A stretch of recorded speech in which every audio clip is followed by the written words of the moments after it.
Mams, nagmahal na naman ang karne at hipon. Ito, in 15 minutes lang, may creamy seafood and veggie curry ka na. At tahong lang ang gamit. Sa pot, mag-init ng mantika, igisa ang sibuyas, bawang, tanglad at luya hanggang bumango.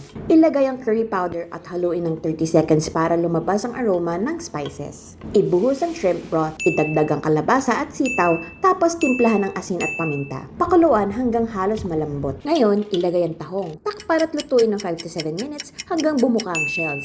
Itapon ng hindi bumukas. Ilagay na ang patis, coconut cream at sili. Idagdag ang malunggay. Pakuluan to ng dahan-dahan mga 2 to 3 minutes and let it simmer lang, moms, para hindi maghiwalay ang gata. Ang tahong ay isa sa pinaka-affordable na seafood sa palengke, pero mataas sa protein, iron at minerals. Perfect na pamalit to sa karne o sa mas mahal na seafood kapag gusto mo pa rin ng masustansyang ulam na swak sa budget. Want more solid recipes, moms? Comment ka na!